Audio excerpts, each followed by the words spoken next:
मला चांगलंच आठवतंय, आम्ही जेव्हा लहान होतो ना, आई नेहमी घावणं बनवायची आणि ही घावणं आम्ही चटणी सोबत नाही तर चहा सोबत अगदी ताव मारून खायचो. अगदी तव्यावरून गरम काढलेलं घावणं ताटात आणि सोबतच कपभर चहा. मस्त पोटभरीचा आमचा नाश्ता व्हायचा. पण आज मी तुमच्यासोबत फक्त घावण्याचे आणि चहाची रेसिपी नाही शेअर करत आहे, तर यासोबत खाल्ली जाणारी एक पारंपरिक खोबऱ्याची चटणी सुद्धा शेअर करत आहे. जी या जाळीदार आणि अगदी मऊ रुमालाप्रमाणे असणाऱ्या घावण्यासोबत कमाल लागते. तुम्ही जर ही रेसिपी कराल ना, तर तुमच्या लक्षात येईल की अरे अच्छा घावणं बनवणं खूप सोपं आहे. म्हणजे अगदी घाईच्या वेळेत सुद्धा सहज तुम्ही ही घावणं बनवू शकता आणि चटणी सुद्धा तितकीच सोपी आहे. चला तर बनवूयात. खास उन्हाळा स्पेशल आणि पचायला हलका, बनवायला सोपा असं घावणं आणि चटणी. सगळ्यात आधी आपण काय करूयात, चटणी बनवूयात. म्हणजे मग पटापट घावणं झालं की चटणी सर्व्ह करायला आपल्याला बरं पडेल. चटणी आधी तयार करून घ्यायची, तर यासाठी मध्यम आकाराचा नारळ, ओला नारळ मी घेतला होता. यातलं अर्धी वाटी मी घेतलेली आहे, त्याचे काप करून घेतले. आपल्या तिखटाच्या अंदाजाप्रमाणे इथे हिरवी मिरची घ्यायची आहे आणि लसणाच्या 2 ते 3च पाकळ्या घ्यायच्यात. यामध्ये थोडीशी कोथिंबीर सुद्धा घालायची. बरं लसूण घालताना एक गोष्ट लक्षात ठेवा हां, जर तुम्हाला हे डब्याला द्यायचं असेल किंवा जरा जास्त वेळ तुमच्याकडून चटणी राहणार असेल, तर लसूण घालणं टाळा. कारण सगळे कोरडे पदार्थ किंवा न भाजता आपण यामध्येच घालतो आहोत. ताजे आहेत सगळे. तर याचा हलकासा लसणाचा वास नंतर येऊ शकतो. त्यामुळे जर थोड्या वेळानंतर तुम्ही चटणी खाणार असाल, साधारण 2-3 तासानंतर, तर मात्र लसूण घालणं इथे टाळावं. आता थोडंसं पाणी घालून मी चटणी इथे चांगली वाटून घेतलेली आहे. थोडंसं यामध्ये पाणी सुद्धा वाढवलेलं आहे. चवीपुरतीच यामध्ये मीठ घालून व्यवस्थित असं मिक्स करून घेतलं.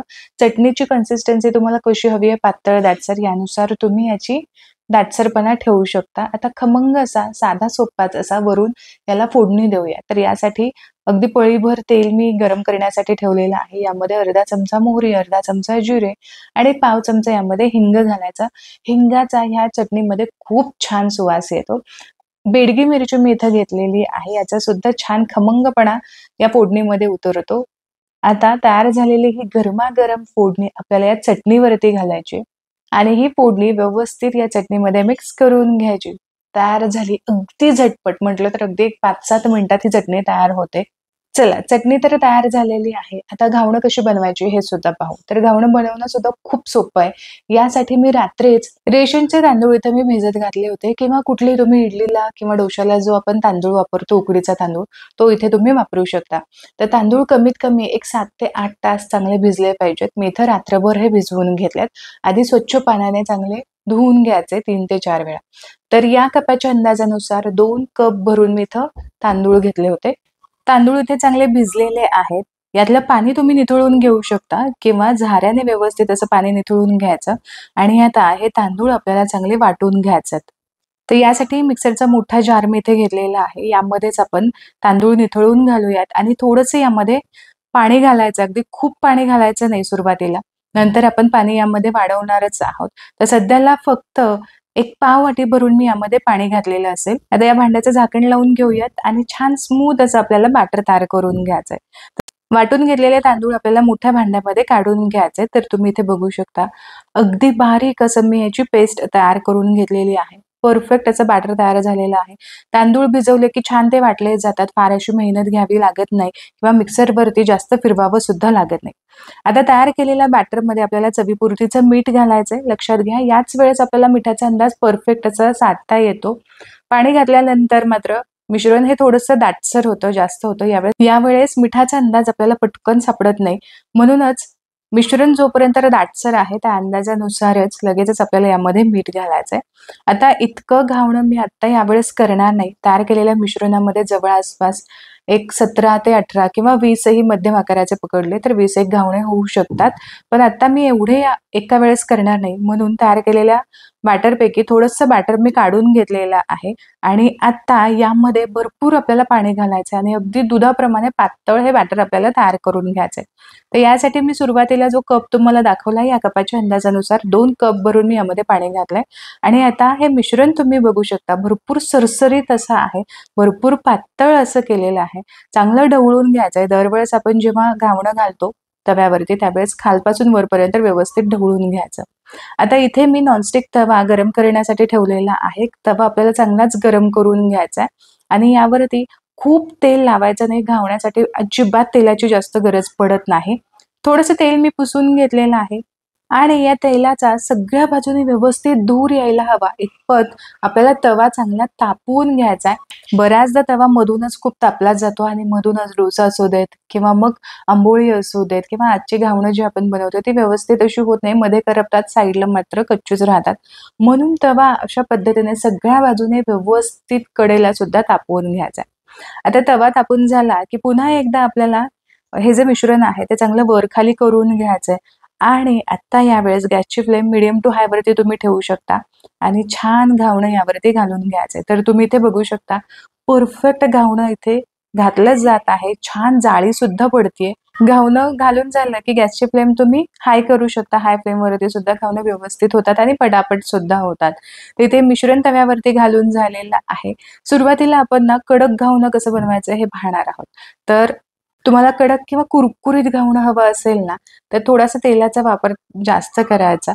तेलामुळे घावणं छान कुरकुरीत होतात आणि आता गॅसच्या फ्लेमवरती तवा सगळ्या बाजूने हलवत एकसारखं घावणं आपण भाजून घेऊयात. कुरकुरीत घावणं हवं असेल तर एकदा पलटून घेतलं ना, की दुसऱ्या बाजूने सुद्धा भाजून घ्यायचं. सहसा जर तुम्हाला मऊ घावणं हवं असेल तर एकाच साइडने आपण भाजून घेतो. कुरकुरीत घावणं तुम्हाला हवं असेल तर मग दोन्ही साइडने सुद्धा तुम्ही भाजून घेऊ शकता. या घावण्याला छान रंग आलेला आहे, मस्त कुरकुरीत झालेला आहे. तयार केलेलं हे पातळ जाळीदार घावणं ना टोपल्याच्या पलटी साईडला, उलट्या साईडला आपल्याला हे घालून घ्यायचंय म्हणजे छान पटकन असं थंड होतं. अजिबात एकमेकांना सुद्धा चिकटत नाही. तर आता दुसरं घावणं अगदी मऊसूत कसं करायचं ते सुद्धा सांगते.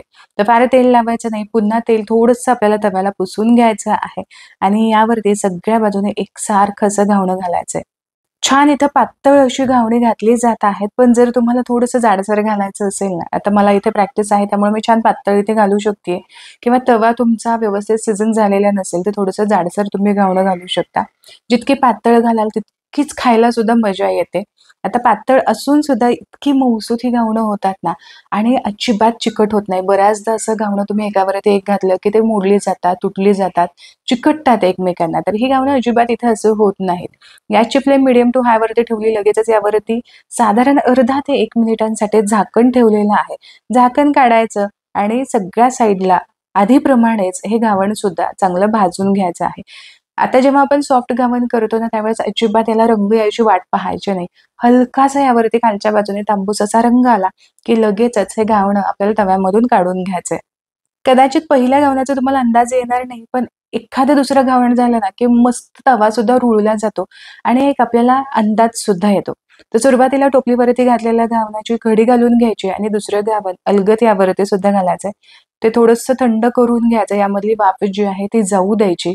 भरपूर गरम घावणं असल्यामुळे, यामध्ये भरपूर वाफ असल्यामुळे ही घावणं ना एकमेकांना चिकटली जातात. त्यामुळे ही टोपलीची ट्रिक तुम्ही नक्कीच फॉलो करू शकता. खूप कामी येणारी आहे. मग याच पद्धतीने तुम्ही डोसे सुद्धा केलेत ना, उत्तप्पा केल्या तरी सुद्धा अगदी सहज अशी यामधली वाफ निघून जाते. बोलता बोलता तिसरे घावणं सुद्धा तयार करून झालेलं आहे आणि हे घावणं मी अगदी सहज हाताने सुद्धा उचललेलं आहे.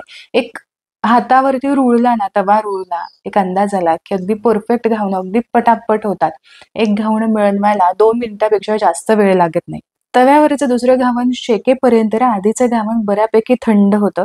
अशी घडी घालून ठेवायची म्हणजे दुसरं घावण यावरती घालायला सोपं पडतं. चटणी आपली तयारच आहे किंवा गरमागरम तुम्ही हे घावणं डायरेक्ट ताटामध्ये सुद्धा वाढू शकता. मस्त पांढरी शुभ्र अशी सगळी घावणं झालेली आहेत आणि छान जाळीदार तितकीच ती पातळ सुद्धा झाली आहेत. आता ही घावणं जी आहेत ती बऱ्यापैकी थंड म्हणजे थंडच झालेली आहेत पूर्णपणे.